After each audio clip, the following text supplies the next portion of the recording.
1157।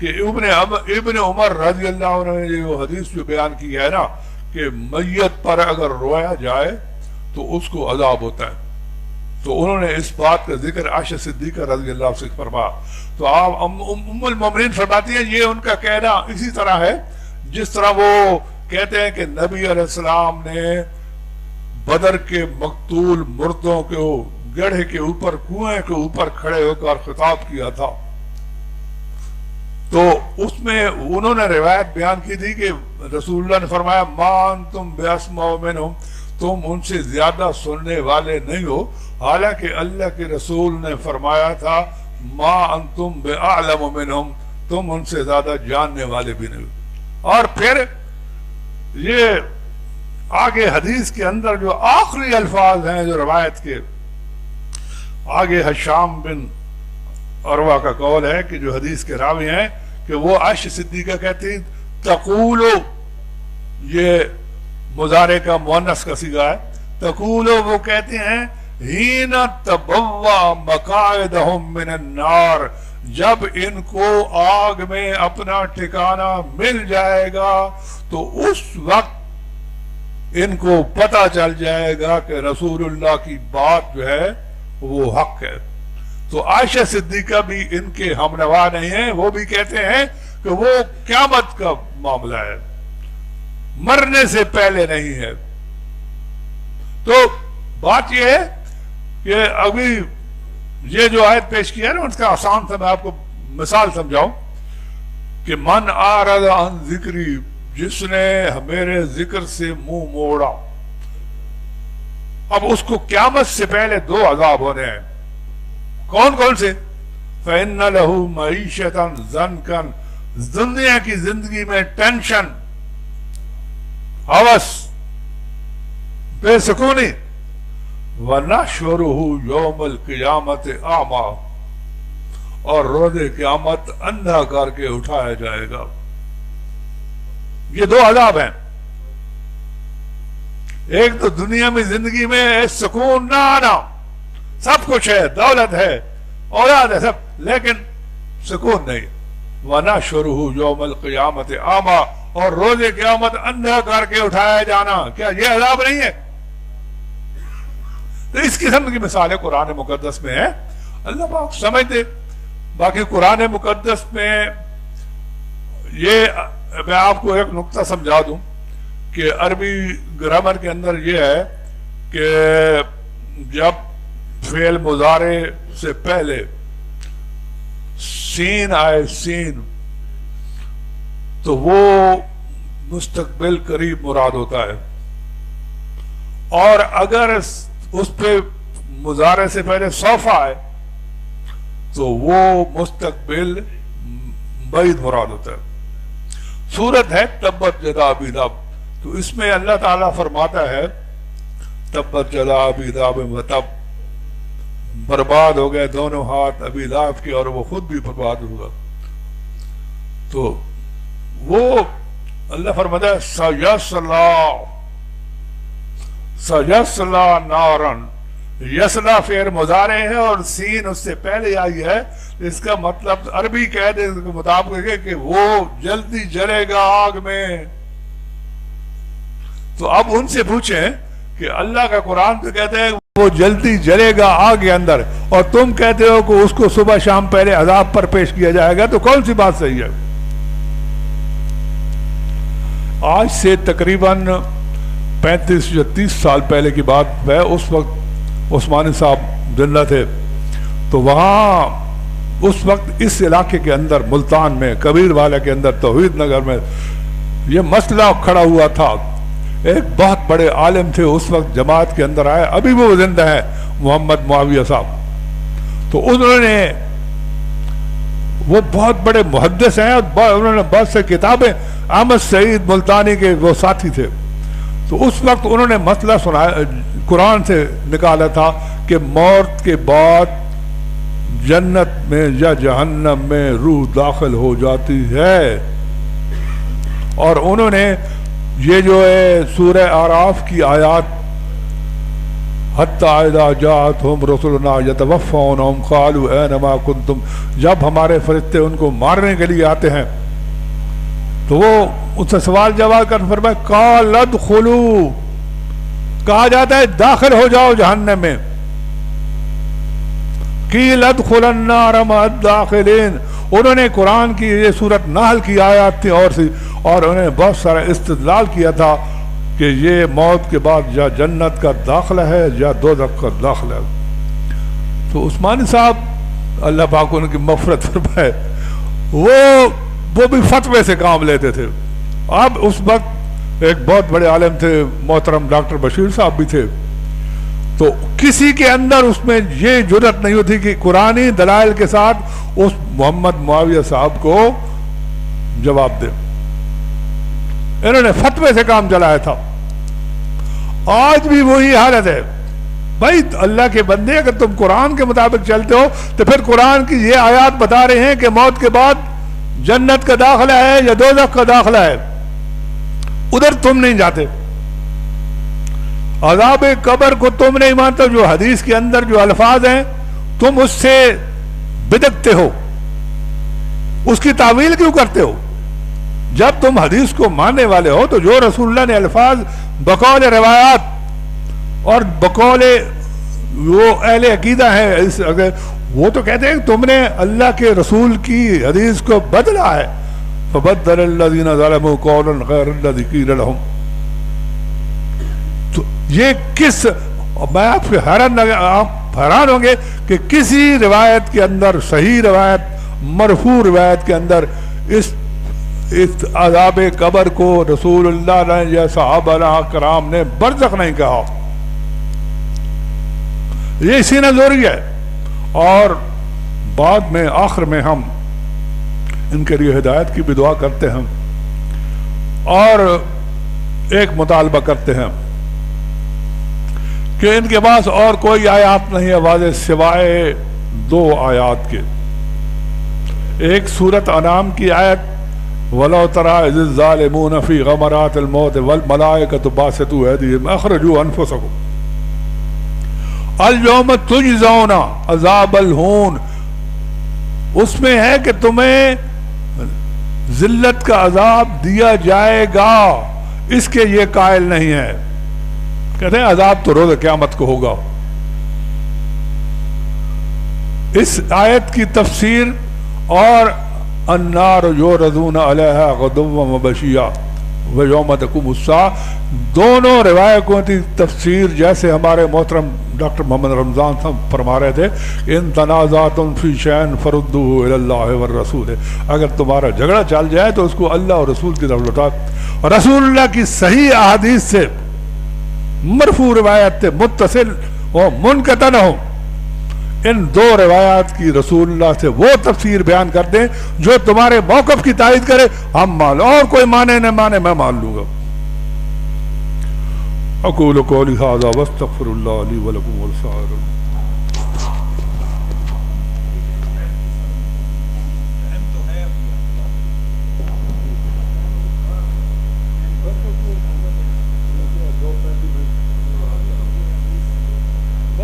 سوال وغیرہ تحریری طور پہ کوئی مختلف ساتھی کا سوال کریں تحریری،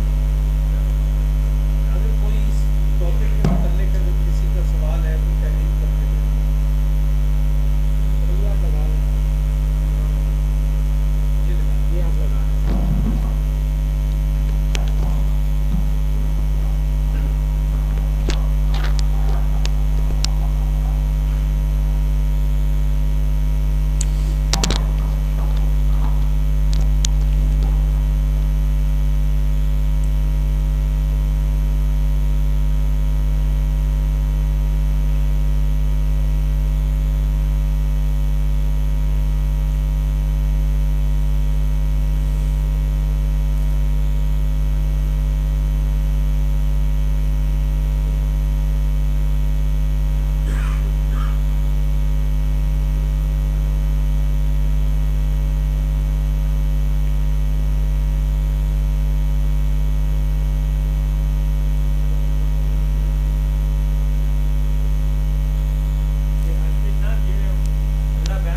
کا مسئلہ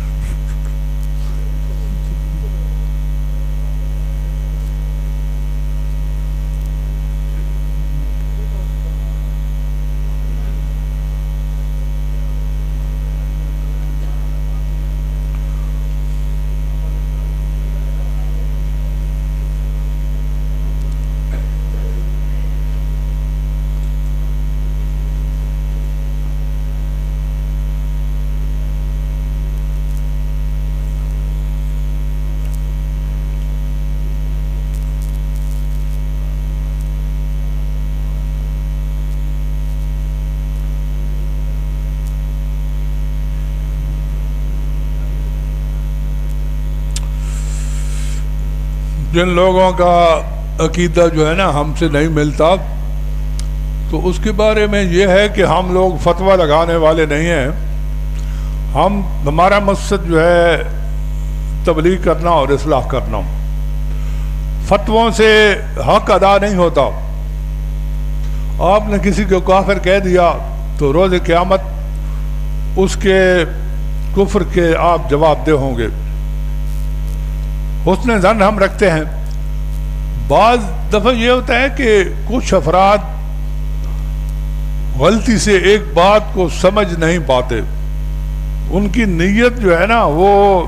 قرآن کا انکار کرنے کی نہیں ہوتی. تو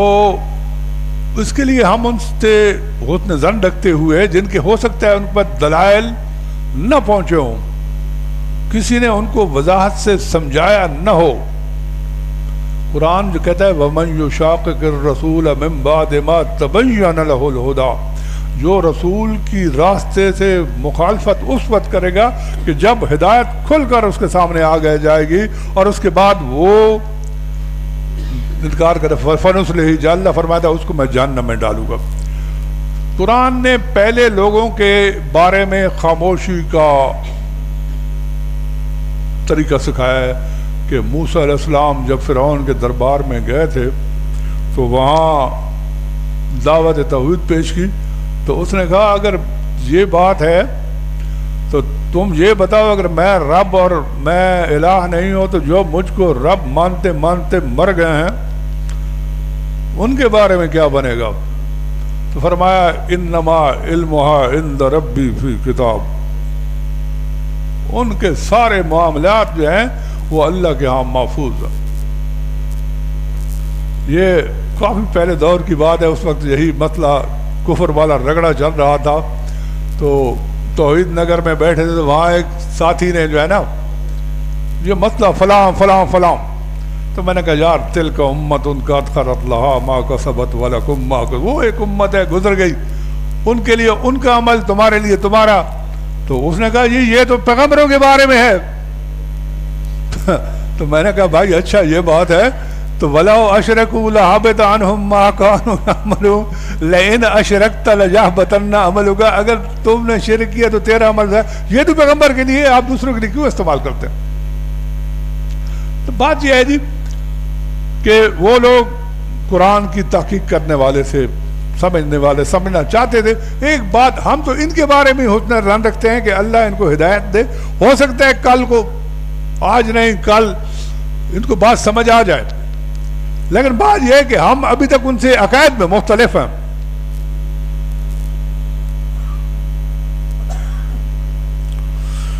یا یہ الجوم تجزون سے الجوم تو مراد ہے جی روز قیامت, کیونکہ اس میں لفظ جزا کا لفظ ہے. تجزون, تمہیں بدلہ دیا جائے گا, یہ تو روز قیامت کی بات ہے. کیونکہ اس بات کے تو یہ بھی قائل نہیں ہے کہ اس سے مراد دنیا میں بدلہ دیا جانا ہے, کیونکہ یہ تو مانتے ہیں کہ صبح شام صرف پیش کیا جاتا ہے. دوسری بات یہ وَلَنُذِيقَنَّهُم مِّنَ الْعَذَابِ لَعَلَّهُمْ يَرْجِعُونَ, تاکہ وہ لوٹ آئیں. جب آدمی مر گیا تو وہ تو لوٹ سکتا نہیں ہے, حق کو قبول کرتا نہیں ہے. یہ دنیا کے عذاب مراد ہے, مختلف عذاب جو آئیں گے. نہیں, یہ غلط استدلال ہے. اور یہ نہیں, اس میں آیت میں عذاب برزخ کا لفظ نہیں ہے, یہ ہے لعلہم تاکہ وہ لوٹ آئیں. یہ غلط میرے محترم, اس سے استدلال نہیں بنتا. ہم نے تو ہمارا مطالبہ ہے کہ قرآن مقدس کی آیت پیش کر دیں جس میں عذاب برزخ کا لفظ ہو، ہماری بحث بھی ختم ہے۔ استدلال وہ ماروں گھٹنا پھوٹے آنکھ والی بات ہے ذرا۔ تو یہ جو ہے نا، یہ اس میں تو ہے کہ ہم انہیں اس لیے چکھائیں گے تقریب تو وہ رجوع کریں ان حق کو قبول کر لیں۔ جب انسان مر جاتا ہے تو وہ تو پھر وہ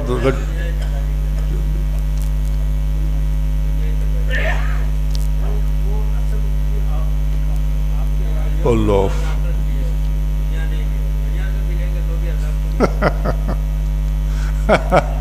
یہ اور پرانے سوال ہے۔ اللہ کے ہر نبی نے جس طرح یہ نعرہ لگایا نا لا الہ الا اللہ، اور دوسرا ان کا دعویٰ یہ بھی تھا لا اسألکم علیہ اجرا، کہ میں تم سے کوئی دین پر اجرت نہیں لیتا، اور اجرت لینے پر تو اللہ کے قرآن نے فتویٰ لگایا ہے یہود و نصارہ پر، جو ان سے کہا ہے کہ تم جو ہے نا لا تشترو بآیاتی ثمنا قلیلا، میری آیات کو تھوڑی قیمت کے بدلے میں مت بھیجو۔ اور آگے فرمایا من لم یحکم بما انزل اللہ، جو اس اللہ کے حکم یعنی اجرت لینا منع ہے، یہ انا انزلنا التوراۃ فیہا ھدی و نور، ہم نے تورات نازل کی، اس میں ہدایت ہے، نور ہے۔ یحکم بہا النبیون، اللہ کے نبی اس تورات کے مطابق فیصلہ کرتے تھے۔ کن کے لیے؟ اسلموا للذین، جو مسلمان تھے ان کے لیے تورات سے فیصلہ، للذین ہادوا، یہودیوں کے لیے، والربانیون والاحبار، ربانی عالم اور درویش، بما استحفظوا من کتاب اللہ وکانوا علیہ شہداء، جو کتاب اللہ کے نگہبان اور وارث بنائے گئے تھے، گواہ تھے۔ فلا تخشوا الناس، لوگوں سے مت ڈرو، وخشونی، اللہ فرماتا ہے مجھ سے ڈرو، ولا تشتروا بآیاتی ثمنا قلیلا، اور میری آیتوں کو تھوڑی قیمت کے بدلے مت بیچو۔ ومن لم یحکم بما انزل اللہ فاولئک، پہلا جو فتویٰ ہے وہ اسی اجرت پر لگا ہے۔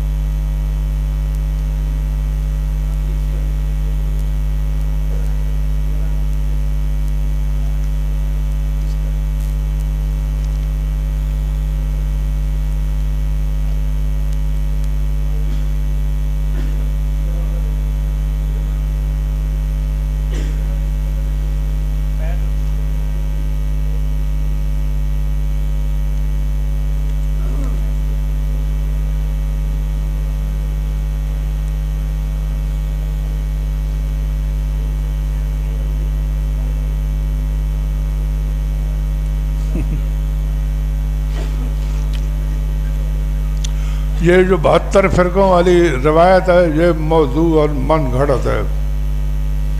اس کا صحیح حدیث میں کوئی وجود نہیں۔ اس پر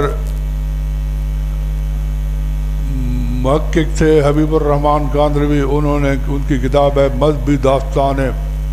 اس کی دوسری جلد میں یغل 32 میں انہوں نے اس کو اڑا دیا ہے۔ اور اس کے بعد ایک بہت بڑا شام کا محدثہ ناصر الدین البانی، اس نے بھی سلسلۃ الاحادیث الموضوع والضعیفہ کے اندر اس چیز اڑا دیا ہے۔ عذاب جو ہے نا جی، یہ روز قیامت ہوگا۔ قبر میں تو ابھی ہم نے بتا دیا ہے کہ قبر تو چھوڑو، برزخ کا بھی کوئی قرآن کے اندر ثبوت نہیں ہے جس کی کوئی ایسی آیت ہو جو بتایا کہ برزخ تو ان کے پیچھے ہے۔ جو آیت کا ترجمہ آپ دیکھیں نا، برزخ مرنے والوں کے پیچھے ہے، وہ ان کو دنیا میں واپس جانے سے روکتا ہے، اور وہ تو برزخ سے آگے ہے۔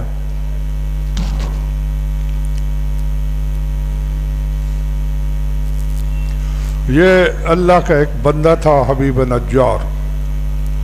اس کا قرآن کے اندر ذکر نہیں ہے۔ وہ قرآن تو بتاتا ہے کہ اللہ کے رسول آئے، انہوں نے دعوت پیش کی، ان دونوں کو قوم والوں نے جھٹلا دیا، پھر تیسرا شخص آیا، اس نے ان کی نصرت کی۔ پھر آگے اللہ پاک فرماتا ہے کہ شہر یا بستی کے آخری کنارے سے ایک شخص دوڑتا ہوا آیا اور اس نے آ کے رسولوں کی نصرت کی، کہا اے میری قوم رسولوں کی بات مانو۔ تو اب اس قرآن کے اندر یہ وضاحت نہیں ہے کہ اس کو قتل کر دیا گیا، یہ نہیں ہے۔ اس کے بارے قرآن کہتا ہے کہ لدخل الجنہ، اس کو بشارت دی، کہا گیا۔ یہ قیلا کا قرآن میں کئی جگہ استعمال ہوا ہے اور اس کا معنی مضارع میں کیا جاتا ہے، جیسے فرعون اور اپنا لوط اور نوح علیہ السلام کی بیویوں کے بارے میں قرآن میں اللہ تعالیٰ فرماتا ہے وَقِيلَ ادْخُلَ النَّارَ مَعَ الدَّاخِلِينَ، کہ ان کو کہا گیا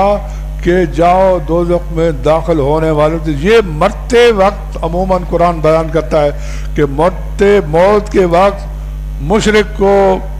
دوزخ کی بشارت دی جاتی ہے اور مومن کو جنت کی بشارت دی جاتی ہے، باقی داخلہ جو ہے وہ روز قیامت ہوگا۔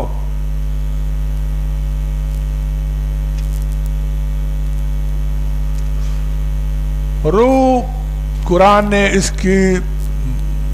مثال میں کہ طاقت ہے، پاور ہے، طاقت ہے کہ انسان کے اندر جب آتی ہے تو وہ پھر آگے کام شروع کرتا ہے۔ اس کی حقیقت قرآن نے بیان نہیں کی۔ اس کو جب یہ جسم میں آتی ہے تو یہ نفس بن جاتی ہے، پھر اس نفس پر اخراج اور اس کو داخل ہونا،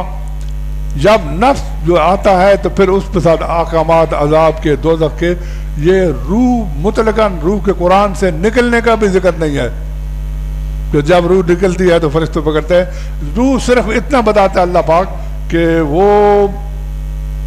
آتی ہے تو جسم میں طاقت آ جاتی ہے۔ باقی وما اوتیتم من العلم الا قلیلا، اللہ فرماتا ہے اس کے بارے میں تمہیں تھوڑا دیا۔ اور ایک بات آپ ذہن میں ڈال دوں، یہ کہ عالم ارواح میں ایک جو ہے نا عہد لیا گیا تھا، عموماً تفسیروں میں بھی لکھا ہے،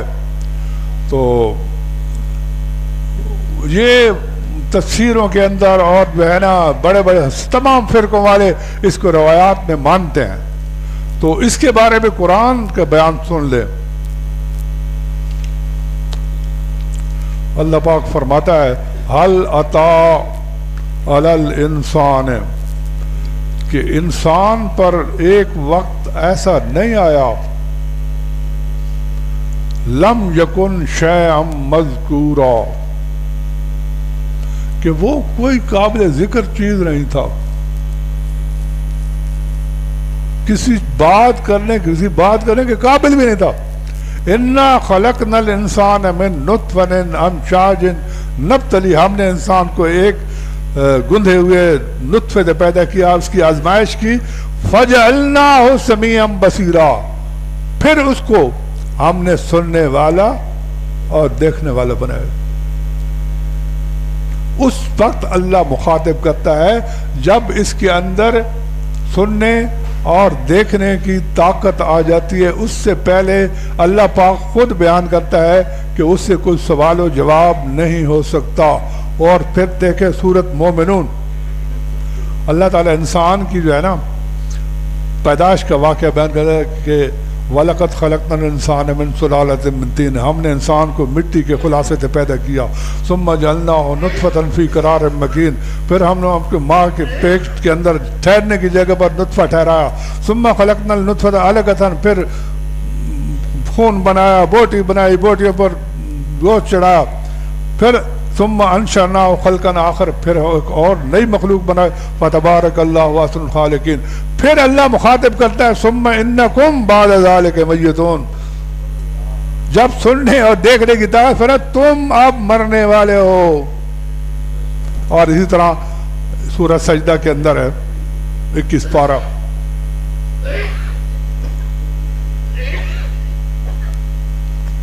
سجدہ، اللہ جہاں بھی فرماتا ہے کہ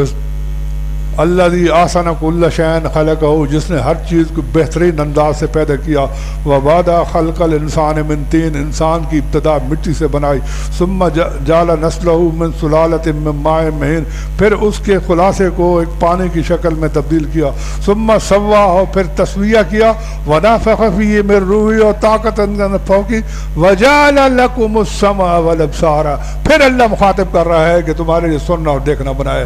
تو اس سے پہلے یہ جو اہل عہد الست والا واقعہ ہے جو کہ یہ قرآن کے خلاف ہے۔ صدق اللہ۔